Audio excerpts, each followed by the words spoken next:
बिस्मिल्लाहिर्रहमानिर्रहीम। सामईन मोहतरम, अस्सलाम वालेकुम। हमारा आज का मौजू है चौहान राजपूत। चौहान राजपूतों की एक मुमताज़ गोत है। अग्निकुल राजपूतों की 4 गोतें हैं: सोलंकी, परमार, प्रिहार और चौहान। चौहान राजपूतों ने शुमाली हिंदुस्तान के कई हिस्सों पर हुकूमत की है। चौहानों का शुमार राजपूतों के मरकजी कबाइल में होता है। उन्होंने न सिर्फ बैरूनी हमलावरों के खिलाफ शदीद मुज़ाहमत की, बल्कि अपने हमसाया राजपूत कबाइल के साथ भी बेशुमार जंगें लड़ी। 5वीं सदी में सफ़ेद हनुओं ने शमाली और शमाल मगरबी हिंदुस्तान पर ज़बरदस्त हमले किए। इस वक्त यहाँ पर गुप्ता सल्तनत थी।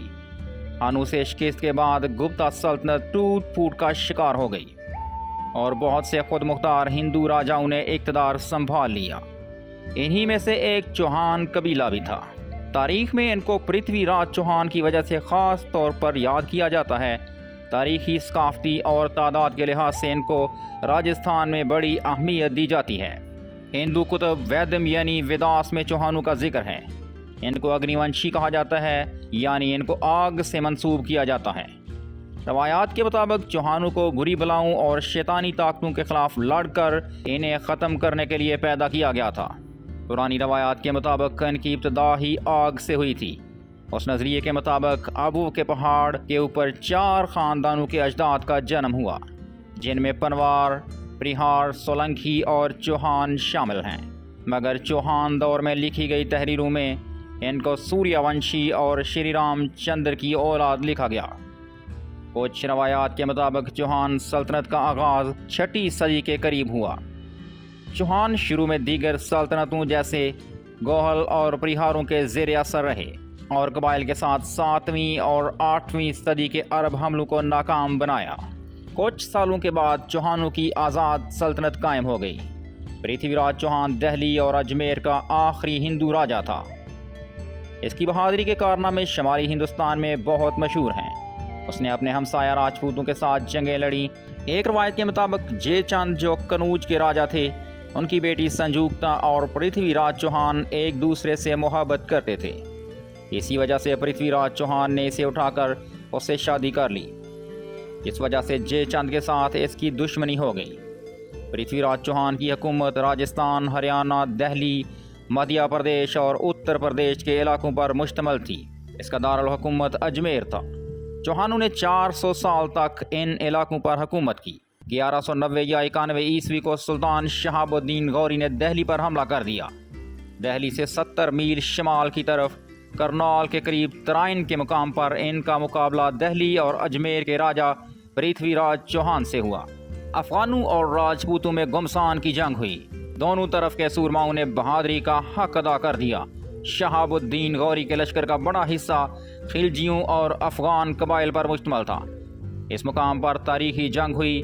दौरान जंग शहाबुद्दीन गौरी शदीद जख्मी हो गया। करीब था कि मारा जाता, लेकिन एक बहादुर खिलजी सिपाही ने इसको बचाया और वहां से निकाल कर ले गया। उसके बाद अफगान लश्कर में भगदड़ मच गई और शहाबुद्दीन गौरी को शिकस्त हुई।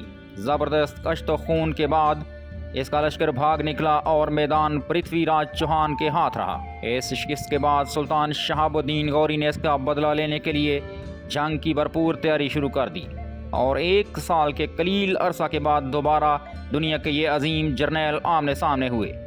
राजपूतों ने तलवारों से इनको खुशामदीद कहा और लड़ाई में बहादुरी और जवामर्दी के जौहर दिखाए। ताहम पृथ्वीराज चौहान का भाई खांडे राय दादे शुजात देता हुआ मैदान जंग में मारा गया, जिससे इनके लश्कर में अफरा तफरी फैल गई और जंग फैसला कौन मरहले में दाखिल हो गई। सुल्तान शहाबुद्दीन गौरी के लश्कर ने मैदान पर गिरफ्त जमा ली। इस नाजुक मौका पर पृथ्वीराज चौहान ने बच निकलने की कोशिश की, लेकिन कामयाब न हो सका। शहाबुद्दीन गौरी ने इसे गिरफ्तार करके कत्ल कर दिया और मुस्लिम हुक्मरान ने मैदान संभाल कर हुकूमत कायम कर ली। शहाबुद्दीन गौरी से शिकस्त के बाद वहाँ से पनवार, चौहान और दीगर राजपूत मुल्क के मुख्तलिफ हिस्सों में मुंतशिर होकर रह गए और इसी दौर के बाद उन्होंने इस्लाम कबूल करना शुरू किया। चौहान कबीले के सबसे पहले राजा जिन्होंने इस्लाम कबूल किया वो पृथ्वीराज चौहान का भतीजा ईशरदास था, जिसका नाम फ़खरुद्दीन रखा गया। बहलोल लोदी के दौर में चौहानों के मुश्तरका सरदार का नाम राणा हरी राय था। सामीन मोहतरम, अल्लामा फजल ने आईन अकबरी में जिन चौहान राजाओं का जिक्र किया है इनमें राजा बेसलदेव चौहान, राजा जगन्नाथ चौहान, राजा हरदेव चौहान, राजा बांसदेव चौहान, राजा श्रीदेव चौहान, राजा धर्मदेव चौहान और राजा पृथ्वीराज चौहान के नाम शामिल हैं। राजा पृथ्वीराज चौहान इस कबीले का आखिरी नामवर राजा था। इसने दिल्ली में सल्तनत को वसअत देकर इस कदर मुस्तहकम कर दिया हुआ था कि उस दौर के बड़े बड़े फरमारवा उसका सामना करने से कतराते थे। गोया हिंदुस्तान के बड़े और अजीम राजाओं में उसका शुमार होता है। ये 1170 ईस्वी को तख्त नशीन हुआ। इस वक्त चौहानों का मरूसी तख्त अजमेर था, जबकि दिल्ली और इसके नवाह में पनवार राजपूतों का परचम शान और शौकत के साथ लहरा रहा था। दिल्ली पर पनवार राजपूतों के आखिरी हुक्मरान अनंग पाल की चूंकि औलाद नौरीना नहीं थी, लिहाजा उसने अपने नवासे और चौहान कौम के चश्मो चिराग राजा पृथ्वीराज चौहान को सल्तनत का वारिस बना दिया। राजा पृथ्वीराज ने इंतजामी लिहाज से सल्तनत को 2 हिस्सों में तकसीम किया।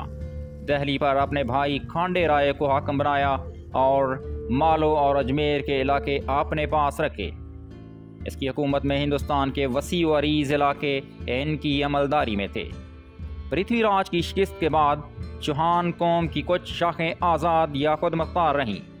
ऐसी ही एक रियासत मंडवाल की थी जो 1803 में अलवर के राजा बख्तावर सिंह के कब्जे तक आज़ाद रही। इस रियासत की बुनियाद पृथ्वीराज के चचा कानादेव ने रखी थी, जिसके 18 बेटे थे। ज़्यादातर चौहान इन्हीं की औलाद में से हैं। वो काका काना के नाम से भी मशहूर थे। उन्होंने शिव मंदिर को तामीर किया था। इसके बेटे भीमादेव को असागढ़ और मदन की सल्तनत दी गई थी। भीमादेव के 4 बेटे थे। इनमें सबसे बड़ा लखन देव था, जिसे मंदवाल का हुक्मरान बना दिया गया। लखन देव के बेटे हलादेव को तैमूर के मंदवाल पर हमले का सामना करना पड़ा। इसमें हलादेव मारा गया। इसका बेटा चंदर बाद में मुसलमान हो गया और इसे मंदवाल की जागीर बतौर तोहफा मिली। बाद में तैमूर ने इसे राव का खिताब दिया। एक दूसरी रवायत के मुताबिक मंदवाल शहर की बुनियाद राव मदन चौहान ने 1170 ईस्वी में रखी थी। हलाजी मदन की नस्ल से थे, जिसका पोता चंदर मुसलमान हुआ और इसे राव का खिताब मिला। राव चौहान रथ के इलाके पर हुक्मरान थे। ये अलवर रियासत का हिस्सा था और शुमाल मगरबी सरहद पर वाक़या है। चंद्र के इस्लाम कबूल करने के साथ ही रथ चौहानों के सरबराह का ओहदा राजदेव को दे दिया गया, जो कि मंदवाल के बानी राव मदन पाल की नस्ल में 6 नंबर पर थे। रथ चौहानों की नस्ल के बारे में मुतज़ाद रवायात हैं। इन्हें 2 शाखों निबराना और सदमख में तकसीम किया जाता है। निबराना जो राजा संगत की औलाद हैं, जो पृथ्वीराज के भाई चाहड़देव के पड़पोते थे। निबराना के आगे चलकर मज़ीद 2 कबीले हैं, राठ और बगूता। ये दोनों कबीले गुड़गांव से आए थे। निमराना चौहान ज़्यादातर जनूबी हरियाणा में पाए जाते थे। 1947 में तकसीम के बाद रथ के इलाके के मुसलमान चौहान और हरियाणा के मुसलमान चौहान पाकिस्तान हिजरत कर गए। अब ये पाकिस्तानी पंजाब के जनूबी और मगरबी इजरा में आबाद हैं। पंजाब के ज़्यादातर चौहान रांगड़ थे, जो हरियाणा में रहते थे। रांगड़ राजपूतों ने इस्लाम कबूल कर लिया था। उनकी अक्सरियत अम्बाला, करनाल, रोहतक, गुड़गांव और हिसार के इलाकों में पाई जाती थी। 1901 की मरदमशुमारी के मुताबिक चौहानों की कुल आबादी 1,13,80 थी। इसी आबादी का 63% हिस्सा रेवाड़ी रांगड़ थे, जो इस वक्त गुड़गांव में रहते थे। हरियाणा के चौहानों को अक्सर राव के लकब से जाना जाता है, जो कि एक लकब है, ना के कबीले का नाम। वस्ती पंजाब में ख़ास तौर पर माझा के इलाके के ज़्यादातर चौहान खुद को जाट समझते थे। तकसीम के बाद रांगड़ चौहान की अक्सरियत पाकिस्तान हिजरत कर गई। भारत में चौहान मगरबी उत्तर प्रदेश के इलाकों बुलंदशहर, अलीगढ़ और आगरा वगैरह में कसरत के साथ आबाद हैं, जबकि बुलंदशहर के गांव देवतराया में उनकी आबादी 75% से ज़्यादा है और राजस्थान में भी ये काफ़ी तादाद में आबाद हैं। पाकिस्तान में चौहान राजपूत पंजाब के तकरीबन तमाम अजला में मौजूद हैं। सबसे ज़्यादा चौहान ज़िला गुजरांवाला में आबाद हैं। दूसरे नंबर पर ज़िला शाहपुर और सरगोदा, जबकि तीसरे नंबर पर रावलपिंडी के ज़िला में आबाद हैं। लाहौर, जेहलम, गुजरात, मुजफ्फरगढ़ और बहावलपुर में भी इनके लातादाद ख़ानदान आबाद हैं। ज़िला जंग और चकवाल में भी इनके कई ख़ानदान आबाद हैं। इस वीडियो में हमारा साथ देने के लिए आप तमाम दोस्तों का शुक्रिया। उम्मीद है कि आपको हमारी ये वीडियो पसंद आई होगी। अगली वीडियो तक के लिए अल्लाह हाफिज़।